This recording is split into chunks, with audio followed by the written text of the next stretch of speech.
pledge allegiance to the flag of the United States of America and to the republic for which it stands, one nation, under God, indivisible, with liberty and justice for all.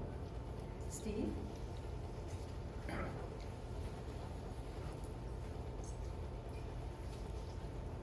If you please join me in prayer. It is difficult to see children suffer, especially from hunger. We pray for you to give the hungry daily bread today and end their persistent hunger. Provide the food they need to grow and thrive. Pour out your grace on hungry families, especially parents straining to feed their children despite dwindling resources. Amen. Amen. Thank you, Steve.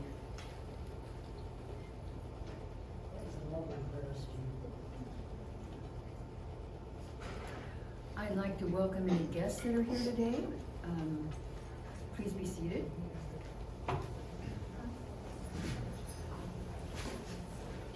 Will those of you who have brought guests introduce them to all of us? I don't think it's turned on. Hello. Kelly? I'll just speak up. Real close to the mic. Can everybody hear me? Real close to it. Can everybody hear me? Because Okay. Would our members who have brought guests please introduce them?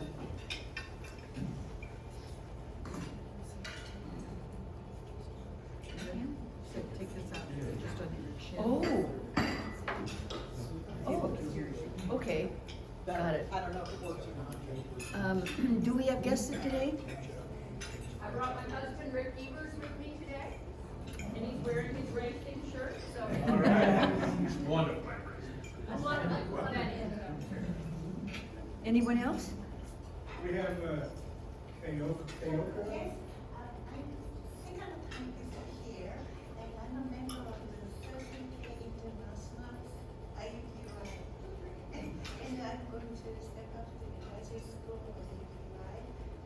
My speech and grade, if it is possible, CKI and with this club will be collaborate with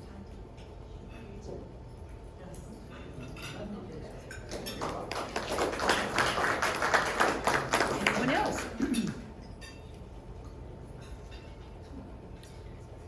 Okay, I have a few announcements to make.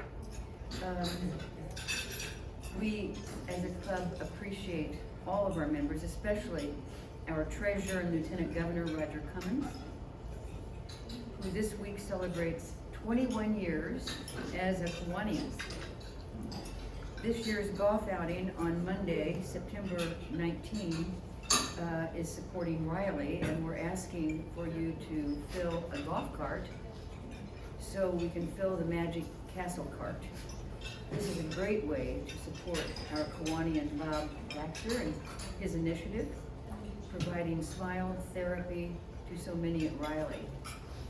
And by the way, I am intending this afternoon to volunteer to push the cart around Riley Hospital, and we need all the volunteers that we can get to do that, and to be a fun opportunity to pair up with one another.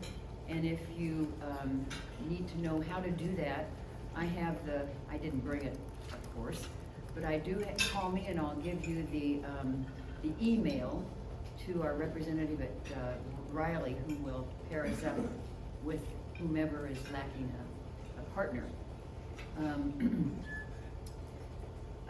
If you are not a golfer, please consider, in any case, assisting us at Eagle Creek with the beverage cart or during registration, since we will not meet on Thursday of that particular week. Sponsorship and prize donors are appreciated as well. Can everybody hear me now? Am I speaking loud enough? Okay, thanks. There's more information on that particular outing on the website, Kiwanis website. Roger has an announcement about next Monday's social.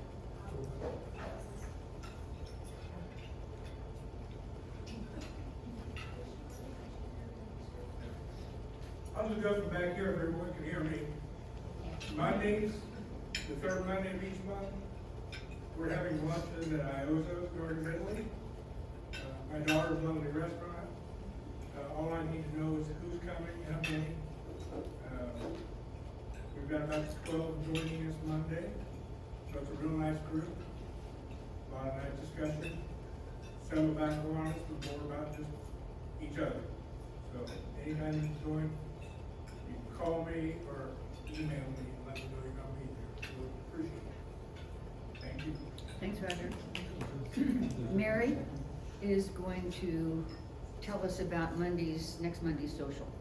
So next Thursday's meeting is a friend of mine. We were in Iraq together, and I want you all to come. He is now with the National Guard, and he was at Abigail when all the Afghan refugees came. So I asked him to share with us the experiences he had, and just, you know, it's such a different culture, things that might be of interest to us, and what they had to do to get them ready to be assimilated into America. So please, if you have guests, people who you might think find this interesting, please invite them along, because I think it will be a good speech for everyone to hear. Thank you, Mary. We are in the process of collecting school supplies for Exodus. So, next meeting, bring colored pencils, notebooks, scissors, pocket folders, anything school-wise that the kids might be able to use and appreciate. Let's see. I'd like to stir up some interest in our upcoming programs, which are really interesting and just super. On July 28, Indianapolis Metropolitan Police Department Sergeant Kimberly Evans, the downtown district officer, is going to be speaking. On August 4, on Zoom, not my favorite. Computers and I are not particularly well, we don't work together very well. But at any rate, on Zoom on August 4th, New York Times tech reporter Trip Mickle. And I'll talk about August 11th as well, which is closer than we think. Sarah Sandquist from Fisher's Parks will be talking about Geist Waterfront Park and the Nickel Plate Trail. And then August 18th on Zoom, we'll talk about that a bit later. And now, I would like to introduce Pack Away Hunger. Abigail Harlan is the executive director, and Nicole Munez, marketing and development administrator from Pack Away Hunger, will provide a recap on their 2022 Kiwanis Foundation grant, hands-on learning and service opportunity for 85 students at Believe Circle City High School. We'll be packing 5,000 meals for Greeners Food Bank. And there is a link to that on PowerPoint presentation video. So, Dave Riggs. So Abigail will go ahead and she'll present about it right now. Perfect. Thank you, Carol.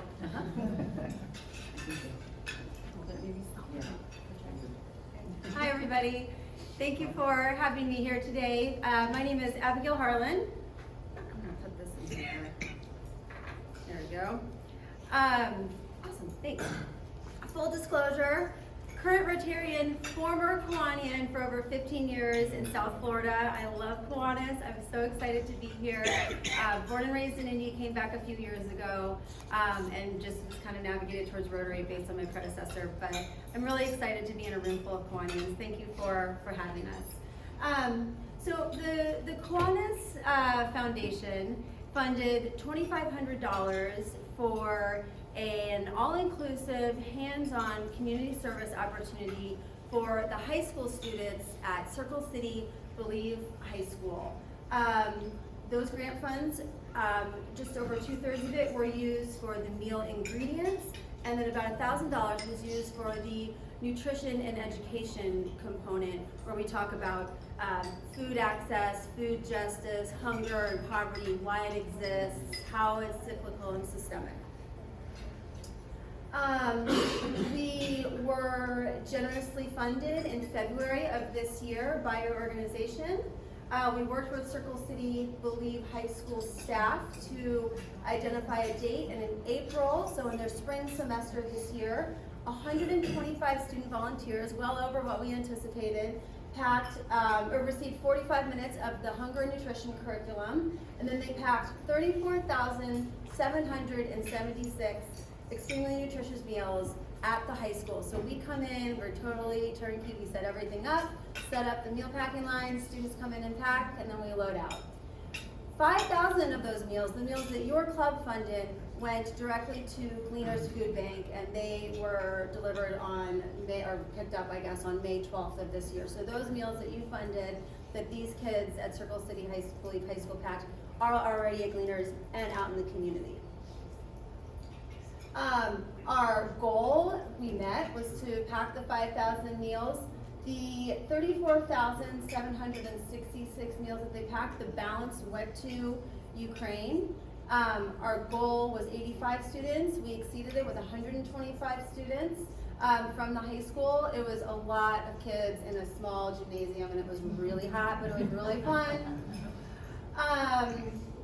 So I know it's probably a little bit hard to see, but we wanted to make sure that Kiwanis was recognized on our social media, in our newsletter, in our mailers.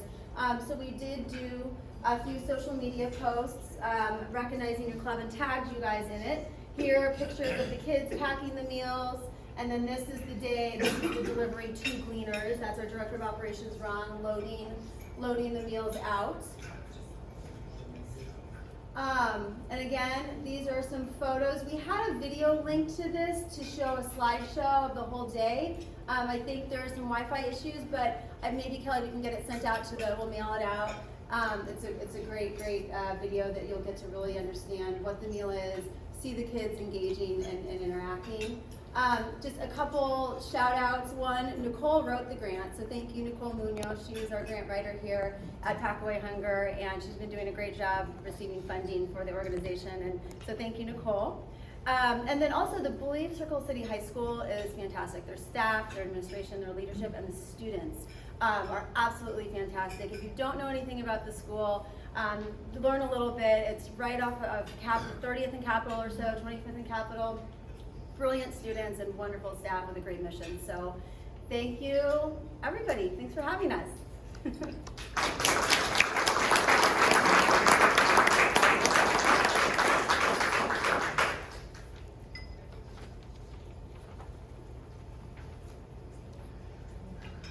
Thank you so much.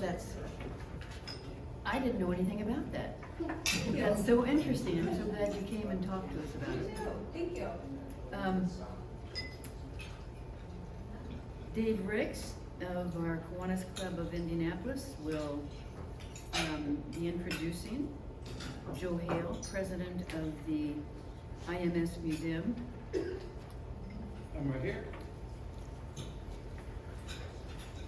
Good afternoon. If I look familiar, I've attended a few of your meetings over the past several years, and it's always a pleasure, and I always feel so welcome, like I'm kind of an unofficial honorary member or something like that. Joe Hale spoke to the Kiwanis Club of Northwest Indianapolis, where I'm an active member, past president, and he was so interesting that I thought it would be a good idea to speak here, and here we are. So I'm glad it worked out. I'm getting even by stealing Abigail as a guest speaker for the Kiwanis Club of Northwest Indianapolis. So let me tell you a little bit about Joe, because when I first read his bio, and it's in your program, but I just want to read through it because it's pretty impressive. He was named the president of the Indianapolis Motor Speedway Museum in January 2021, so about a year and a half ago, after more than 4 decades of leadership experience in public education, commercial real estate sales and marketing, the utility industry, museums, and best of all, nonprofits. A native Hoosier and Hanover College graduate, he most recently served as the executive director of Dreamland, a year-round nonprofit film and cultural center in Nantucket. He started his career as a high school teacher in New Albany and later in Germany. He joined the Indiana Arts Commission in 1975, moved to a programming role at historic New Harmony in Southwest Indiana, and returned to Indianapolis to lead the Metropolitan Arts Council, which I understand is now the Arts Council of Indianapolis, or Indy Arts Council, as I think they're branding themselves. After a decade in commercial real estate, he served as Vice President and Chief Communications Officer of Synergy, now Duke Energy, and as President of Synergy Foundation. Listen to this. He has served on the boards of the National March of Dimes, the Indianapolis Symphony Orchestra, the Idle Door Museum, the Indiana Repertory Theater, Dance Kaleidoscope, Fifth Third Funds, and Hanover College. Joe and his wife Linda have raised over $135 million for various nonprofits. He also raised over $250,000 for the March of Dimes by running 7 marathons in 7 months on 7 continents, which is about 7 more marathons than I've ever done. Please join me in welcoming Joe Hale.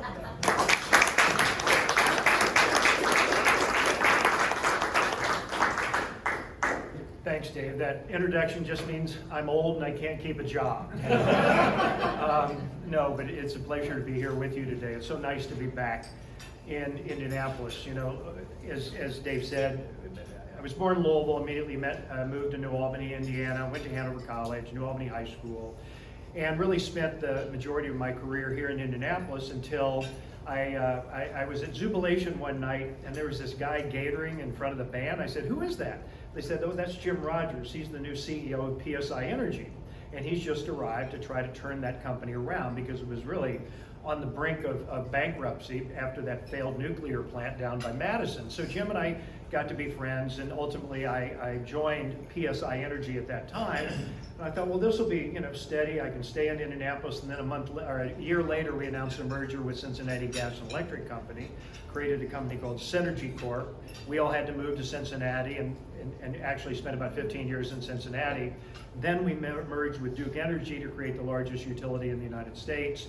And that was time for me to move on. And then Jim and I actually started a not-for-profit, an NGO called the Global Bright Light Foundation.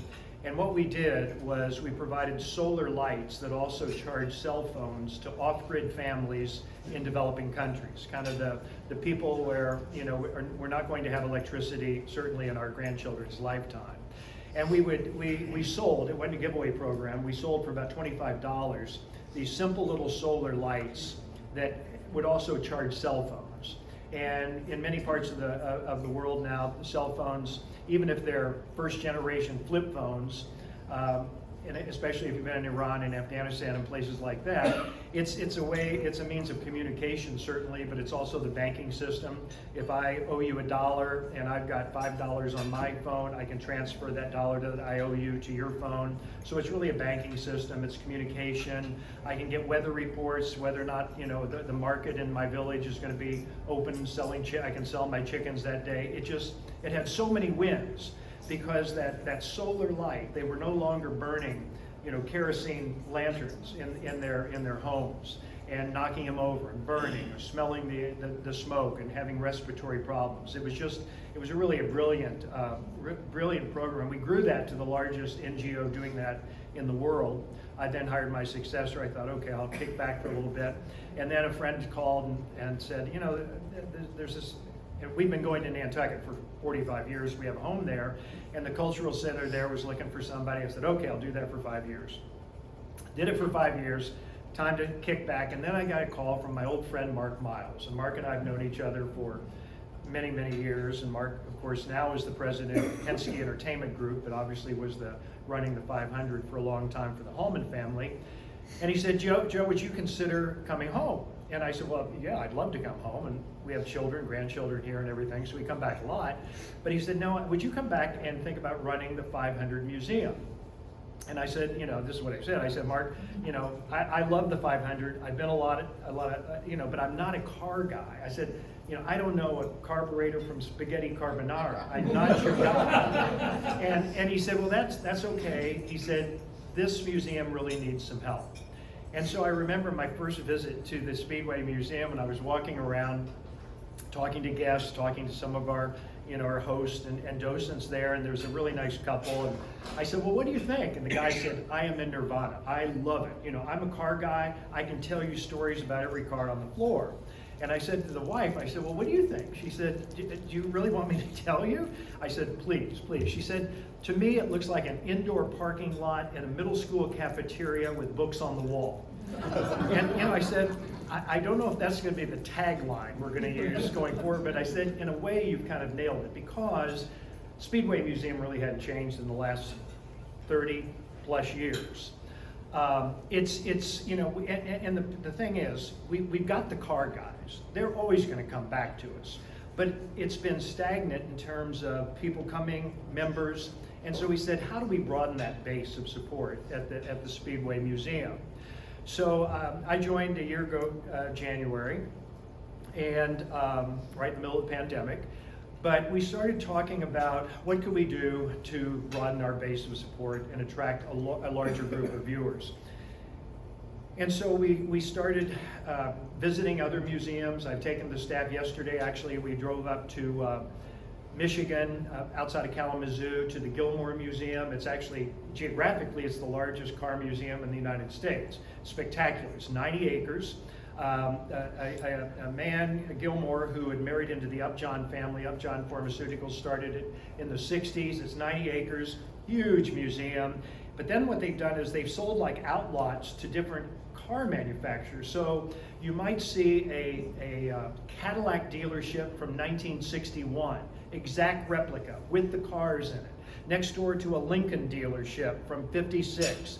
It's really kind of fascinating. There's probably 14 outbuildings now, and what we've been doing, though, once a quarter, we've been to the Derby Museum, we've been to the Air Force Museum, we've been to the Henry Ford, we've been to the Cord Duesenberg, we've been to several different places around the Midwest primarily. Some of us went out to the Peterson Museum in Los Angeles just to try to find out best practices, learn what other museums, automobile museums are really up to.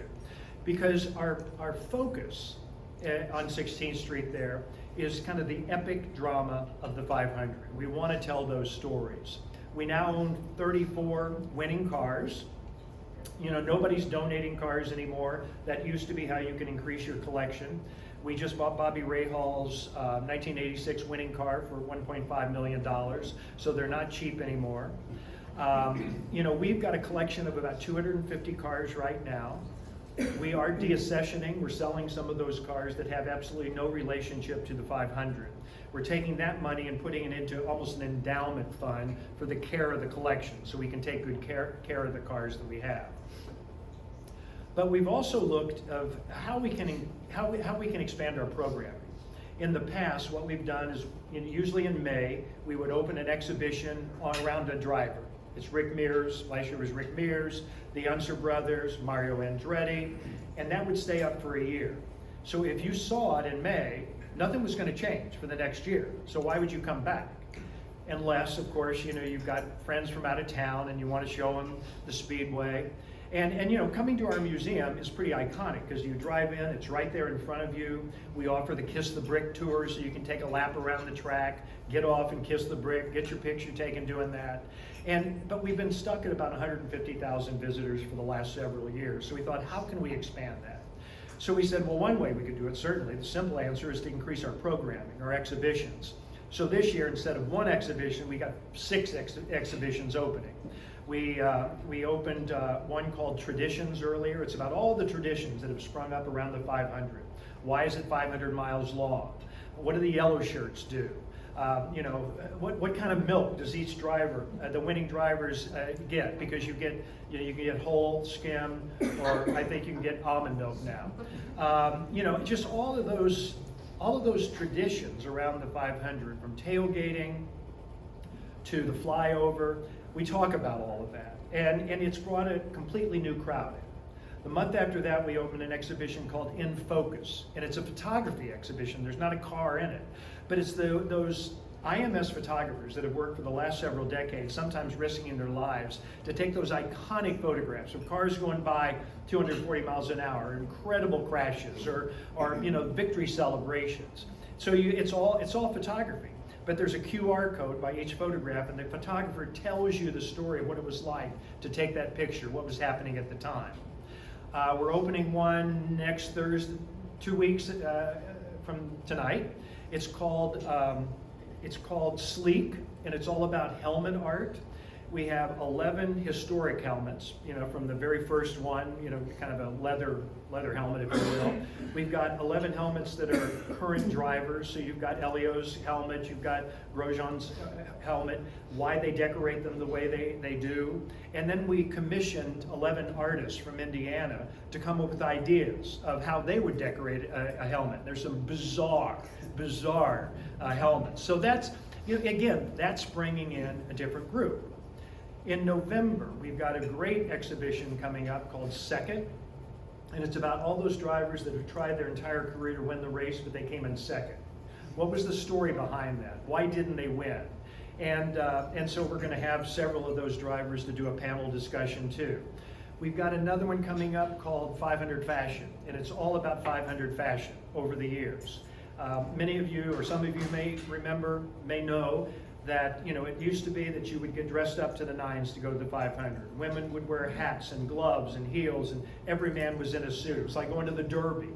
And of course, today it's a little different. You've got thongs and tube tops in the infield. So, you know, how did we get from there to here from a fashion standpoint? Again, it's not going to appeal to everybody, but it's going to appeal to a different group of people than we've typically had in the past. And once we get that different group in, we can tell them the stories of the 500 too. So it's been interesting. It's been a fun time. We've got a speaker series now. In the spring, we had Elio, we had Al Unser Jr. We've got, as I put on the table there, we've got Tim and Austin Cendrick. Tim is the president of Penske Racing Group in Charlotte, and then Austin is his son who drives NASCAR now. So they're going to be speaking. So we've tried to expand our programming. We have created the basement collection. It's something that when I got there, they said, you know, you're standing on some of the coolest cars in the world. But they said, oh, nobody can go down there. I said, well, why? We're standing on, you know, the coolest cars in the world. They said, oh, that's the basement. We don't allow anybody to see that. And I said, why not? So I thought about creating a collection showcasing those cars. Because down there, we had two of the, if not the most, but two of the most valuable cars in the world. There's a 64 Ferrari that was the last Ferrari to win Le Mans, and it's valued at about $50 million. And then we've got this 53 Mercedes. There was, I think, one of only 3 that were made, and it's valued at about $70 million, but its sister car was just sold 3 weeks ago at auction for $142 million. So, you know, arguably 2 of the most valuable cars in the world, and they weren't on display.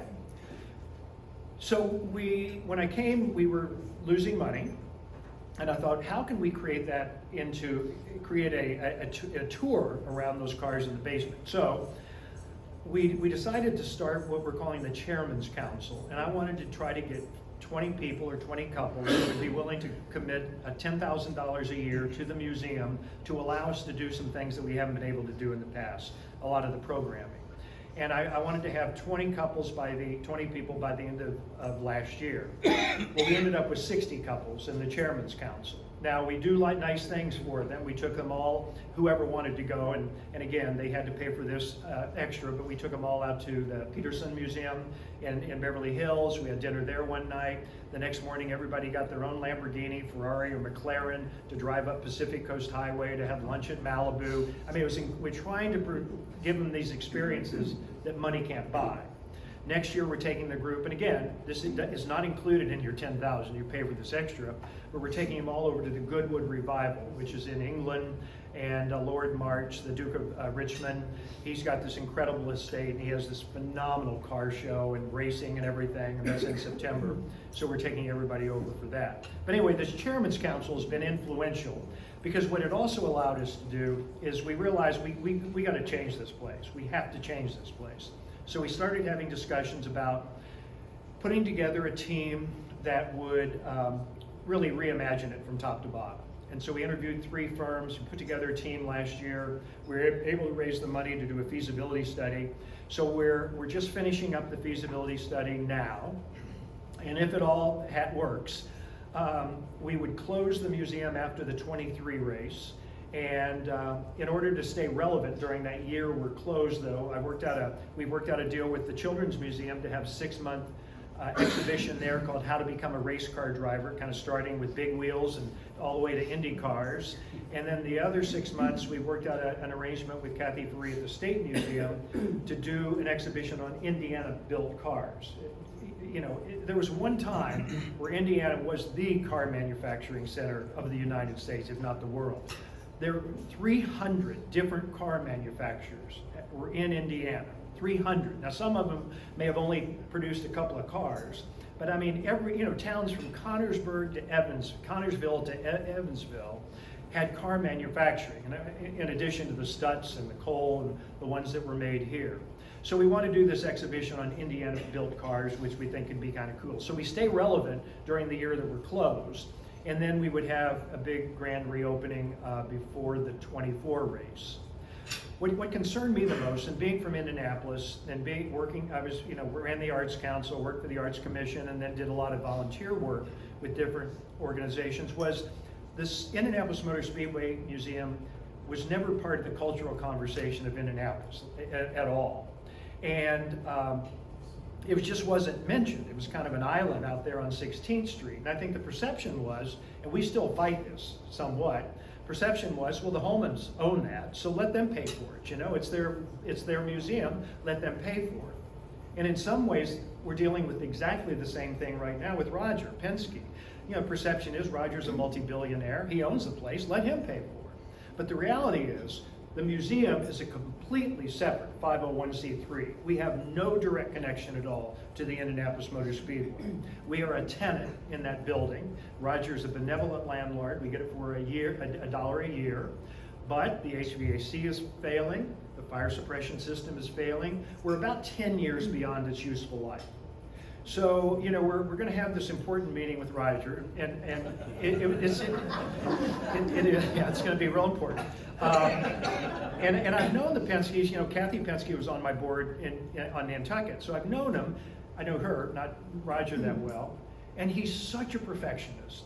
And we took him some preliminary thoughts about a new museum a year ago, and you know, basically, he said, don't really like him, but you might want to think about this. And it made us rethink the whole approach that we wanted to do. It wasn't car-centric enough, now that I look back on it, his comment. And we're actually at a much better place, and we've got a much more interesting plan for the future. It's more interactive, it's more entertaining, as well as educational. You know, when you walk into the museum today, it does kind of look like a middle school cafeteria. There are drop ceilings and fluorescent lights, no spotlights on a car, nothing like that. You walk into the museum, you see the entire museum. There's no surprise. There's no storyline that takes you through it. It's all right there in front of you. Do you go left? Do you go right? What do you do? And there's so many interesting stories that can be told. When you come in, on the right, there's this photograph, and my first day, again, I asked one of our docents, I said, what's going on here? Because it was, I think, from 1934, and there was an owner and a mechanic and a driver, and they'd obviously just won. They were happy, their arms around each other, but peering around a doorway was this black face. So they said, well, who was that? And they said, oh, he was the best mechanic in Indianapolis at the time, but blacks weren't allowed at the track, so they would sneak him in after dark, and he would work on the best cars, and then they'd smuggle him out at dawn the next day so no one would know he was there. And I said, you know, that's a story we should be telling in an exhibition. And not leave it there, because today, with this race for equality and inclusion that Penske's doing, and you know, Beth Peretta and a female-owned team, I mean, we've taken some strides, still got a long way to go, but I think those are the kind of stories we should be telling at the museum. And that's what we're looking to do. But anyway, if this goes according to plan, when you walk in, you won't recognize the place, basically, because we found out we've got enough ceiling height. To the right, we're going to have the winning car gallery. We've got, as I said, we've got 34 of the winning cars, but we actually can now go up and put a mezzanine up there. We'll cut a big oval out of the mezzanine so you can look down on the winning cars, video strip around the mezzanine so we can project races there. If you go to the left, you'll go in that gasoline alley. There'll be 6 garages. They'll each be architecturally correct for the era and the car in them will be the same way. So you can see the evolution of design. Go around the corner and you're at the starting line. There'll be a huge LED screen over your head, so the jets are flying over your head. You hear Back Home Again in Indiana being sung. And the starting line of the most recent 500, row 1, will be right there in front of you. Now there'll be show cars, and we'll wrap them in the livery of the starting line. But what's kind of gotten me is that every time kids come in there, and my grandkids have been in there a lot, instead of, all you hear is don't touch, don't touch. And being at the Gilmore yesterday, 90% of the cars, they encourage you to touch them. They encourage you to get inside them. So we've got to kind of find a way to make it more interactive for kids and for adults too. And I think our plan is going to do that. Event space is real important. We have to turn away hundreds of thousands of dollars worth of events each year because we really have no place for it. So, I got that important meeting with Penske coming up. But what are we but a marketing arm for his race? I mean, our job, when I took everybody down to the Kentucky Derby Museum, I'll never forget, they've got this incredible film that you kind of end the tour with, and it was over, and my CFO, she said, I never even thought of the Kentucky Derby, but after being here today, all I want to do is buy a ticket to attend. I mean, that's what we should be doing at the Speedway Museum, because we're telling the stories of the epic drama of the 500. And we got a new book coming out at Thanksgiving. It's just stunning book. It's an art book. It's a coffee table book. There are a lot of gearhead books. This is a coffee table art book, but it's taking each of those 34 winning cars and lighting them incredibly. And this photographer that we got, he said he paints with light, and he really does. So again, it's a little bit different. Our core mission is always going to be the 500. It's always going to be the cars. But again, we're just trying real hard to expand our audience. So I would not be a good museum director if I didn't point out that you've got a membership brochure right in front of you. It's a good deal. You can come anytime you want if you're a member. Also, it's got a list of the exhibitions there that are either up or coming up right now. And so I encourage everybody to come out and visit us. I'd be glad to answer any questions if you have any. And apparently I'm assigned with facilitating the question and answer. That's a pretty big responsibility. Graham Honecker typically has a stool. I'm not sure what happened to that. But anyway, so who has questions? So you mentioned maintenance endowment fund. So what kind of maintenance do you have to do on cars that are mostly museum showpieces? We run cars on race morning. But we also send cars to Amelia Island, Pebble Beach Concours, the Goodwood Festival in England.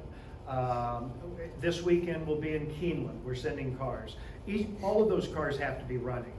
We've got, in our budget, we've got a $25,000 allocation for each car. Now, in terms of taking a good hard look at it. Some, if you got an engine rebuild, we can't do that internally. We do have a staff of 5 mechanics that work with us, okay? So they're constantly looking at our collection, making sure as many of them are running as possible. But it's kind of a process. Probably every 4 years we get through all the cars. We've got a restoration shop on site. Now our new plan for the renovated museum also includes $10 million for a new restoration facility that'll be about 5 minutes from the Speedway. Right now we store part of our cars right down here on Brookside. We store our parts in Speedway. We store some other cars someplace else. We'll consolidate all of our storage. Our restoration shop will be there. But most importantly, we will have a gift shop there. Now, if anybody's ever been to our museum, I've had so many of my friends say, oh, is that your gift shop? I spent $200 to support you. Well, unfortunately, that's not the case. About 10 years ago, they outsourced the gift shops to Jerry Jones' company called Legends in Dallas, Texas, the guy that owns the Cowboys. So those gift shops do $2.7 million a year, and we don't get a penny from the gift shop in our own museum. So we're trying to change that because there's nothing in those gift shops for kids, and we have so many kids. There's not a Lego version of the pagoda. There's not a Lego version of the track. There are no books for children. Nothing for kids. Well, there is a stuffed rainbow unicorn, okay? Which, you know, you can see the direct connection to the Indianapolis. I mean, really. We didn't, so anyway, you know, we're trying to change that. The other cool thing we do is the first Saturday of every month from like April through October, we have this Cars and Coffee thing at the track. I don't know if anybody's aware of it. Last Saturday we had 780 cars. These are these are people that show up at about 8 o'clock in the morning. We have coffee and donuts. It's all free. And everybody parks and looks at each other's car. I didn't even know it existed. But 780 cars showed up last Saturday. It's the first Saturday of every month. I mean, it's fascinating just to come out and see. There's no charge at all. You know, you can just walk around and look at these cool cars that people have. It's neat. Other questions? Yes? Yeah. You mentioned you went from 1 to 6 exhibitions. Who are your curators? Do you have like a strong team in-house and then rely on specialists and experts around the world, or do you find anthropologists and historians around the world and bring them in? You know, everybody on our staff now is new in the last year except for one guy. His name's Jason Van Sickle. He started with us when he was 18 years old, a freshman at IUPUI and history major, and he started volunteering with us. He just turned 31. He's our vice president of curation and education, possibly the smartest guy in the United States about cars. He has just got this memory. He knows every car in our collection, who used to own it, when we bought it, how much we paid for it. The guy is a genius. Now, for exhibitions, the Helmet Art exhibition, Amaya Mims, who's an African-American artist here in town, she's our guest curator for that. I don't know if anybody knows Pattern Magazine. They're our guest curator for the fashion show that we're doing. So again, we're trying to, in the past, they've all kind of looked alike. The exhibitions use the same company to design it. The signage all kind of looked alike. So again, trying to shake it up a little bit and getting a new crowd in there. But a lot of guest curators right now. Do we have time for one or two more? We'll go there, then there. Does Donald Davidson have much relationship? I wish he did. Donald retired last year, and I call him once a month. He's had a few health issues, and he doesn't really like to come out that much. The other exhibition we opened this year is Roadsters to Records, which is this kind of iconic decade from like 62 to 72 when the design of cars changed fundamentally. You know, speed went through the roof. But anyway, Donald he helped us with that. And I said, you know, even if you don't want to see anybody, I said, I'll come over to your house at 6 o'clock in the morning. I'll walk you through it before we even open. But he said no. He is such a wealth of information. Yeah, I wish he was more involved. So I'm sure you know that we work with students around the local schools, and they really enjoy working with museums, volunteering, and then we learn a bit about organization and what goes into it. As you guys imagine involving kids more, can you imagine a need for volunteers at an event or at the museum? Yeah. First of all, with regard to volunteers, we really don't have any volunteers. We've never asked people to volunteer. We're the only museum I know that pays every single person sitting on the floor. They could be asleep on a stool, they could be an active docent, but we pay everybody. I mean, the museum we visited yesterday, everybody's a volunteer, but they treat the volunteers really well, you know?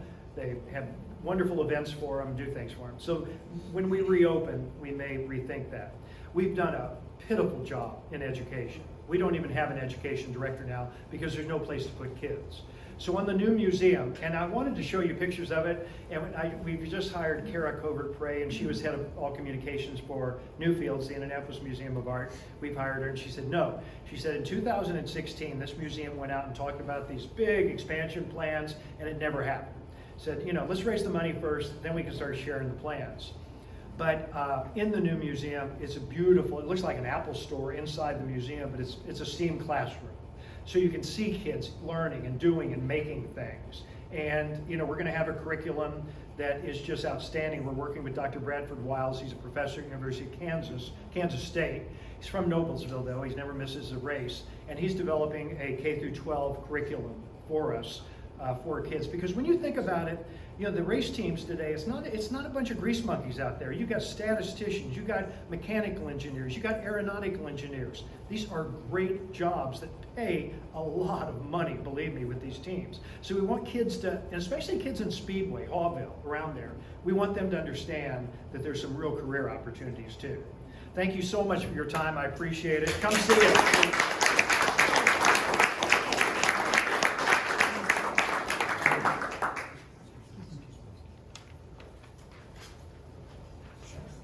Joe, thank you so much. That was really fun.